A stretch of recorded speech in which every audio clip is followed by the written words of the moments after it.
안녕하세요. 크립토TV입니다. 최근 코인들이 이더리움 ETF 등 호재에도 불구하고 재미없는 모습 보여주고 있는데요.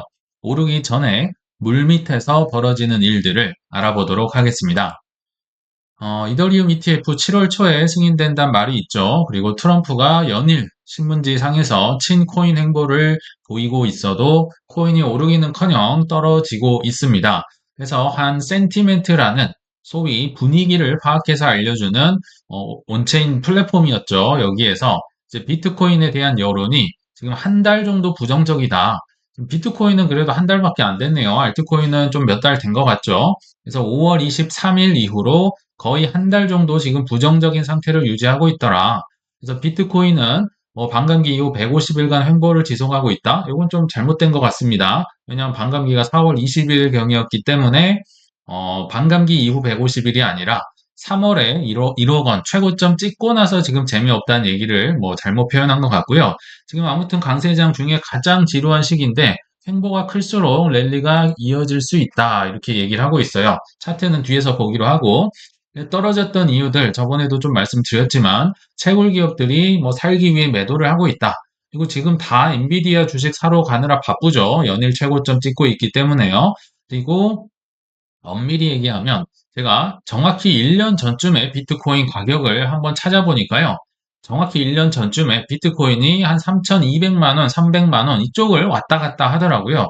그러니까 대략 보더라도 3배 이상 올랐다가 지금 약간 조정받고 있는 분위기다. 3배 올랐으면 1년 만에 많이 오른 거잖아요. 이런 여러 가지 이유가 있겠다는 생각이 들고요. 그래서 센티멘트에서 이제 요게 비트코인의 가격입니다.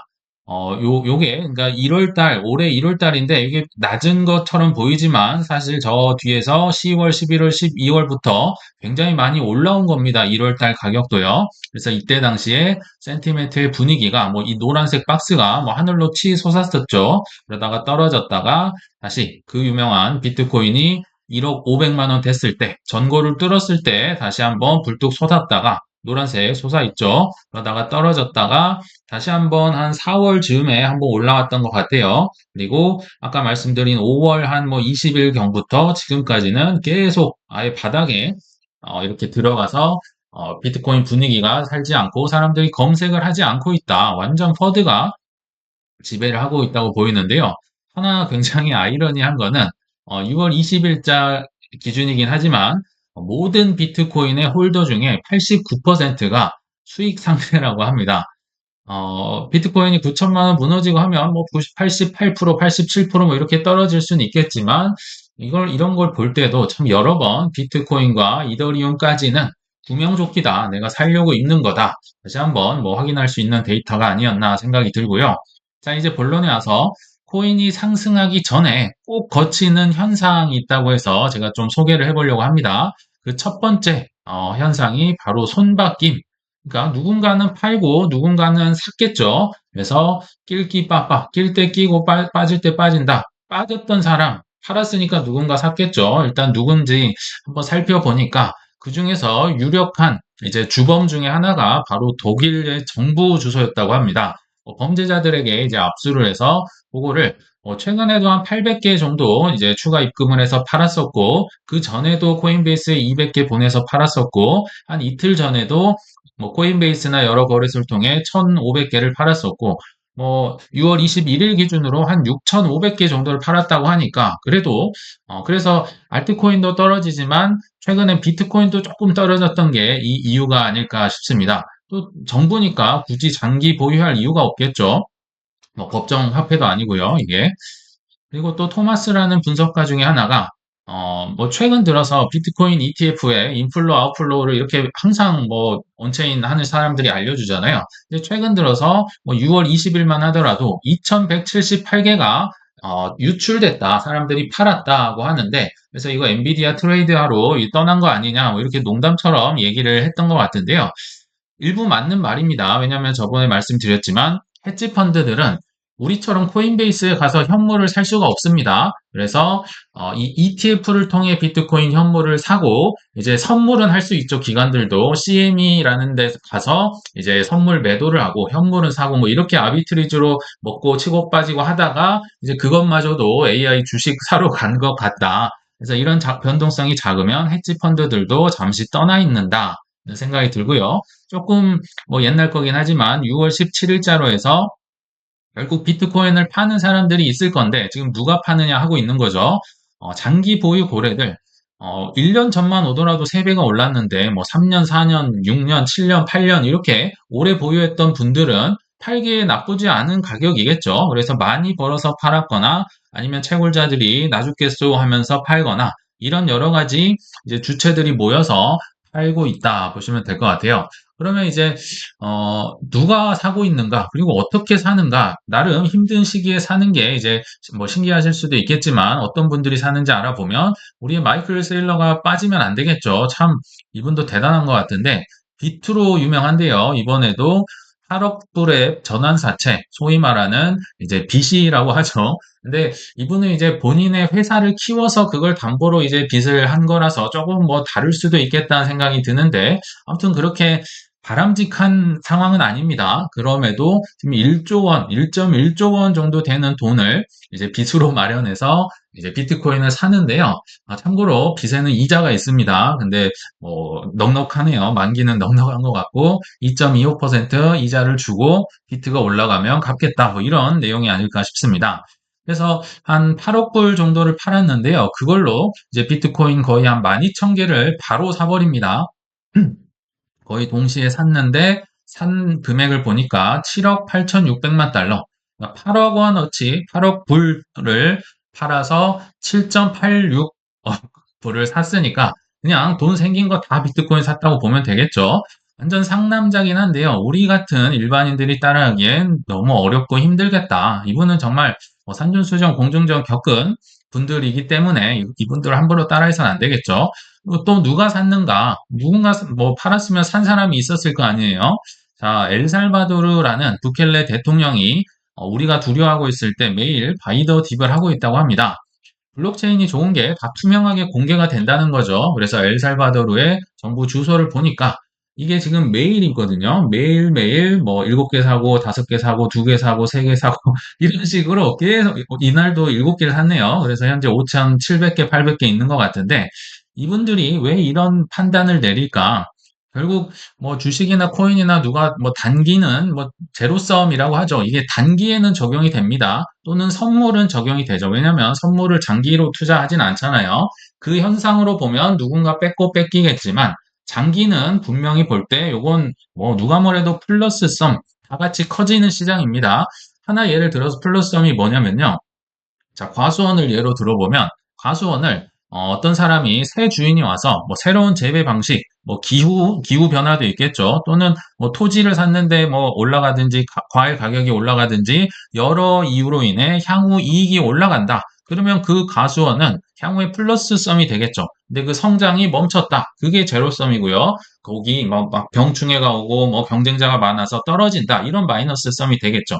그래서 우리는 플러스 썸을 어떤 자산이 플러스 썸인지를 알아내려고 공부를 하는 게 아닌가, 방향을 단기를 맞추는 게 아니고요. 그래서 이건 좀 참고로 말씀을 좀 드렸고, 그래서 일단 어떤 분들이 샀는지는 이렇게 좀 말씀을 드렸고, 개인들은 눈에 나타나진 않겠죠. 이런 큰 기업들이니까 나타나는 거고. 근데 하나 특이한 점이 있습니다. 사람들이 저점 때 어떻게 현금이 생겨나냐, 다 돈이 없다 하는데요. 이분들도 지금 보시면 굉장히 특이한 방법을 쓰고 있어요. 전환사채라는 특이한 방법. 이분은 국가의 돈이라는 또 특이한 방법을 쓰죠. 결국 저점 때는요, 정상적인 돈으로 사는 사람이 별로 없다는 겁니다. 남과 다르고 어떤 나만의 방법을 훈련을 하고 연습을 해야 뭐 지금은 사실 그렇게까지 딥이라고 할 수는 없잖아요. 자, 26년 말 뭐 사이클 저점이 혹시라도 나온다면 그럴 때 쓸만한 전략 다시 한번 정답은 아니지만 말씀드리면 소비를 하면 안 되겠죠. 뭐 해외여행 갈 거 안 가고 뭐 음식 안 먹고 옷 안 사 먹고 차 안 사고 해서 모은 돈 또는 투잡을 해서 추가로 모은 돈 또는 내가 정말 아끼는 자산을 팔아서 뭐 저점에 산다든지 또는 뭐 예금이나 적금이나 뭔가를 들어놨는데 요거 이자 아까우니까 웬만하면 깨기 어렵겠지만 뭐 정말 막 바닥을 파고 들어가는 22년, 18년 이런 게 오면 믿음을 갖고 있으면 이제 그때 들어가야겠죠. 그래서 이런 식으로 이분들도 굉장히 특이한 방법으로 바이 더 딥을 한다. 나만의 방법을 찾자는 차원에서 말씀을 드렸습니다. 그러면 이제 또 하나 코인이 상승하기 전에 꼭 거치는 현상 또 하나가 있습니다. 이거는 좀 유용한데요. 왜냐하면 눈에 보이기 때문입니다. 바로 채굴자들이 항복을 한다. 이들이 항복하는 건 이제 해시레이트라는, 그러니까 채굴기를 돌려서 해시 파워가 나오기 때문에 그걸 측정을 할 수 있기 때문에 눈에 보인다는 거고요. 특히나 반감기 근처 그 후로 가서 두드러지게 나온다. 그래서 윌리우라는 이제 한 온체인 분석가가 이렇게 친절하게 알려주네요. 자, 비트코인은 비효율적인 채굴자들이 항복한 후에, 이게 굉장히 좋게 썼는데요. 비효율적인 좀비 같은 채굴자라는 거죠. 반감기, 곧 그 도토리들이 겨울잠 자기 전에, 겨울을 맞이하기 전에 도토리 여름에 열심히 모아야 되잖아요. 반감기가 오는 걸 알았는데도 쓸 거 쓰고 먹을 거 먹고 비용 안 줄이고 있다가 이제서야 아이구야 하는 분들이 항복을 하고 채굴기 끄고 나가야 된다는 겁니다. 항복을 해야 그때 되면 이제 해시레이트가 떨어졌다가 이제 다시 회복을 하겠죠. 그러니까 채굴기를 껐으니까 해시레이트가 떨어졌다가 다시 회복이 되면 그때서야 비트코인이 오를 거라고 얘기를 해줍니다. 당연히 일리가 있는 얘기고요. 그래서 채굴자들이 지금 항복하기까지 시간이 이번 들어선 조금 많이 걸리고 있다. 지금 다소 시간이 걸리고 있다고 하죠. 그래서 이번에는 왜 이렇게 좀 사람들이 잘 버틸까 봤더니 우리 기억나시겠지만 몇 달 전에 오디널스 인스크립션, 그러니까 비트코인은 사실 그냥 뭐 영감님이죠. 조상님이기 때문에 아무것도 안 해도 되는데 괜히 이더리움, 솔라나 이런 거 따라한다고 뭐 비트코인 블록체인 안에 뭐 이상한 뭐 멍멍이 박아놓고 이런 걸 이제 오디널스라고 했었죠. 이런 것 때문에 채굴자들의 수수료가 늘어나면서 채굴자들의 수입이 늘어나 버렸어요. 그래서 지금 버티고 있는 것 같다라고 하죠. 그래서 지난 뭐 이게 아마 잘못된 표현일 겁니다. 16년, 2020년에도 반감기 때마다 유사한 패턴이 관측됐다. 한번 봐 보시면요. 자, 요게 이제 비트코인의 가격이에요. 그리고 아랫게 해시 파워, 해시 레이트라고 합니다. 요게 이제 항상 측정이 된다는 건데, 자, 여기 보시면 2016년 반감기하고 조금 이후입니다. 이때가 한 여기 이게 나중에 좀 확대해서 한번 보여드릴 텐데 한 24일 정도 되거든요. 이 해시레이트가 꺼졌다. 누군가 이제 항복을 하고 채굴기를 끄고 이제 이 섬을 빠져나갔다는 거죠. 이 업계에서 또는 누구에게 인수합병을 당했거나.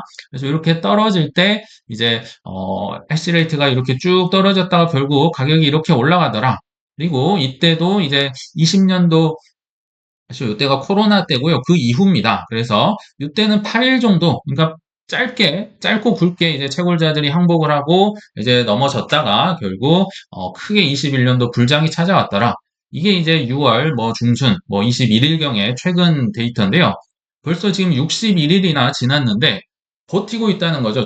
이 해시레이트가 완전 크게 꺾이면서 사람들이 항복을 하고 떠나야 되는데 안 떠나고 있더라. 버티더라. 뭐 어떻게 뭐 돈을 대출을 했는지 뭐 했는지 모르겠지만 그래서 흔히들 하는 표현 있죠. 당신이 내려야 버스 간다고 뭐 이런 예전 짤이 있었는데 요 상황을 지금 얘기를 하는 겁니다. 내려야 되는데 안 내린다. 그래서 그 부분을 좀 확대를 해서 보여드릴 텐데요.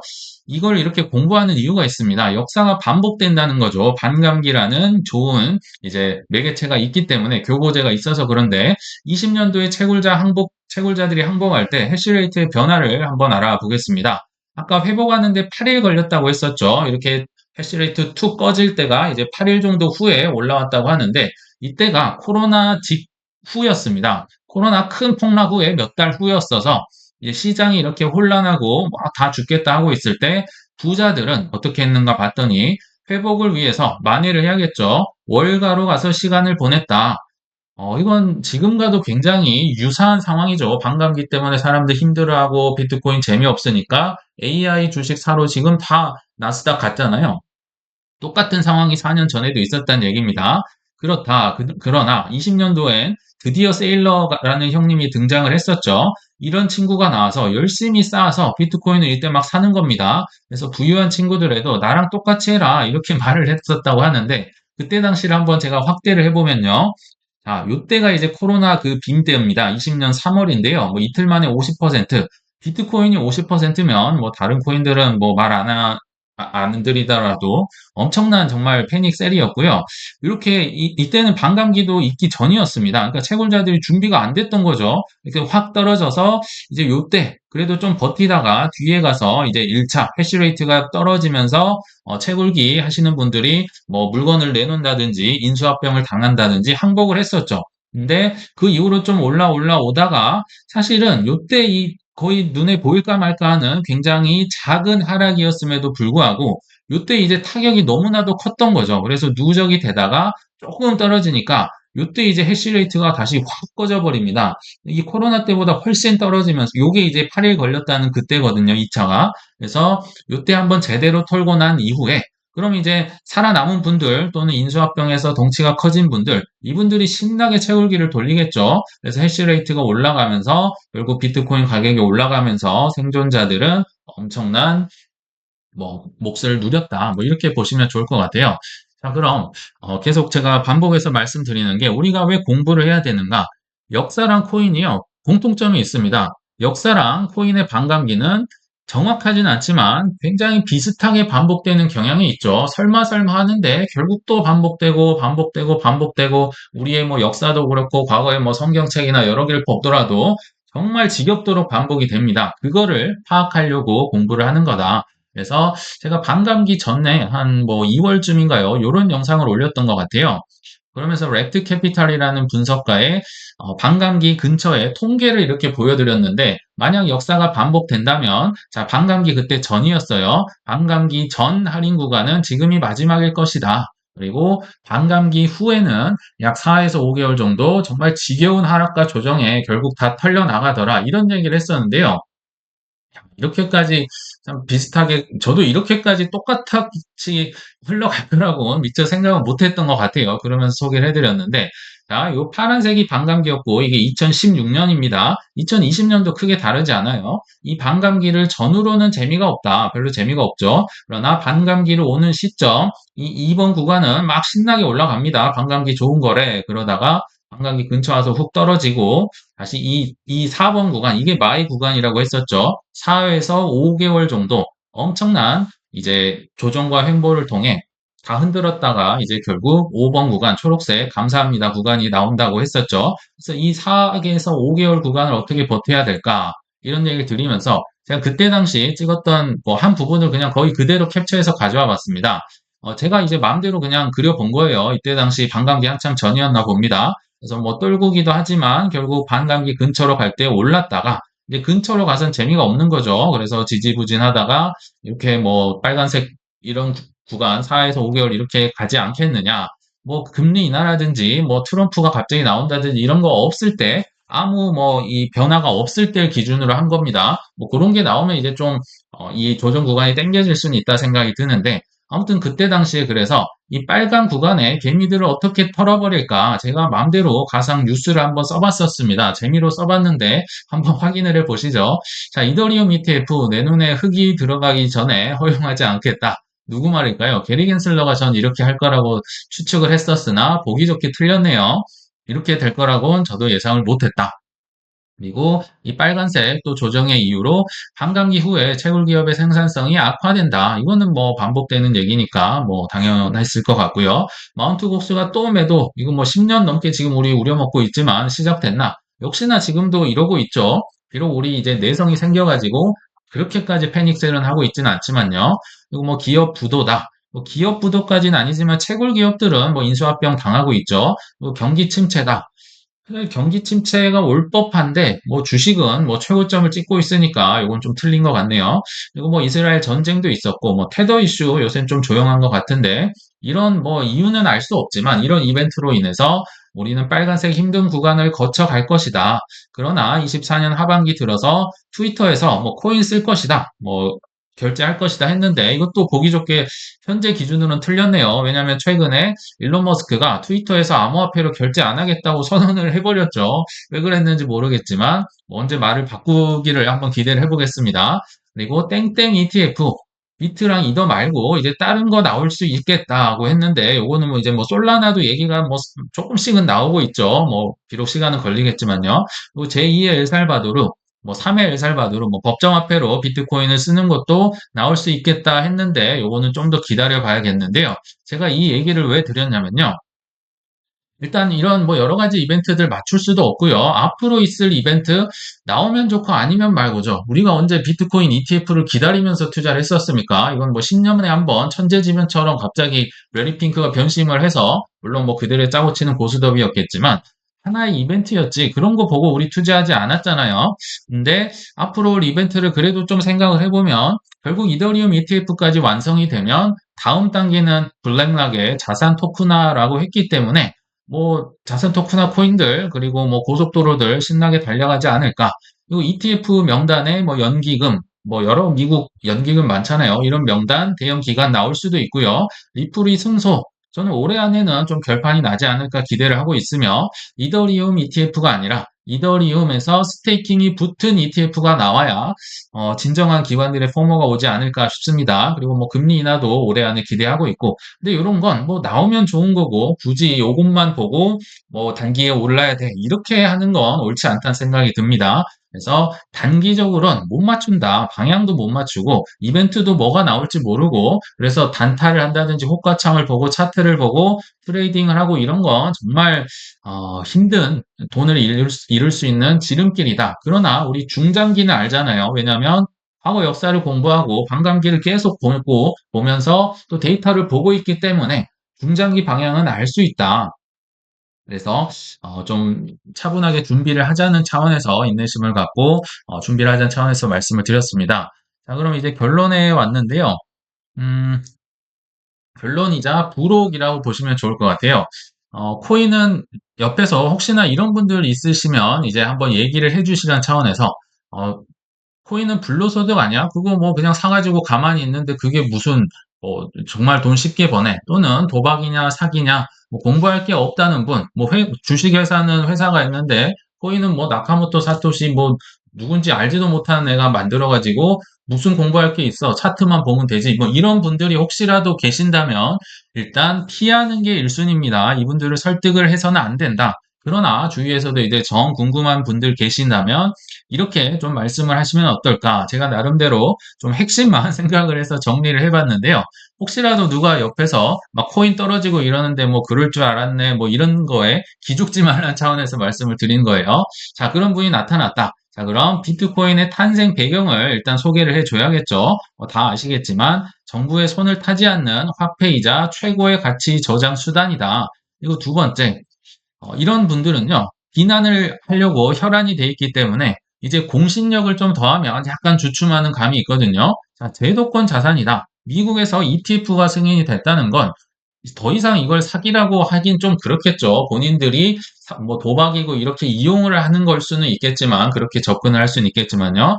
올해 1월에 비트코인 ETF 승인됐고, 올해 7월에 아마 초쯤에 이더리움 ETF도 승인이 되겠죠. 이걸 가지고 더 이상 도박이라고 하진 않을 것이다. 세 번째, 한국의 경우인데요. 24년 7월 19일이라고 했었죠. 저번 소개드렸지만 가상자산 이용자 보호법이 생겼다. 그리고 이미 6월에는요. 한국에도 가상자산과가 신설이 됐습니다. 정부의 공무원들이 한 8명, 뭐 8명, 9명인가 이렇게 배치가 됩니다. 뭐 장은 한 4급 정도인 걸로 알고 있는데요.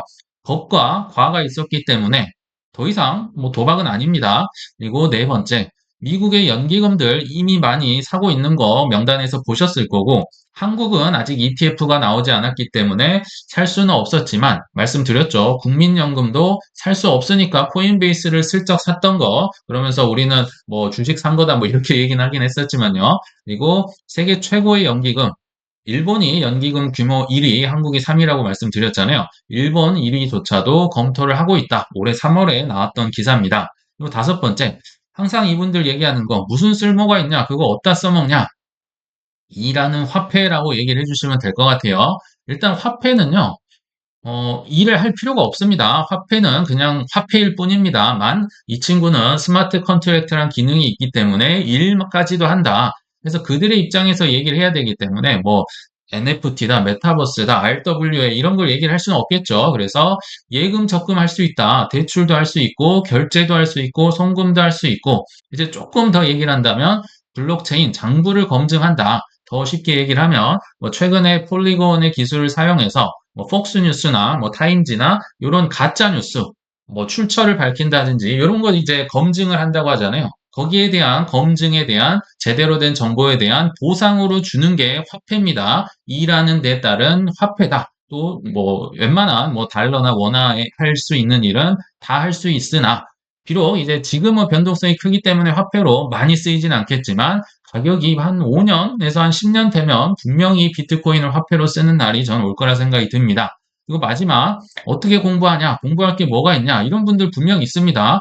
그러면 10년 동안 이 한 7시간씩 공부했던 오전반 선생님은 도대체 뭘 공부했을까?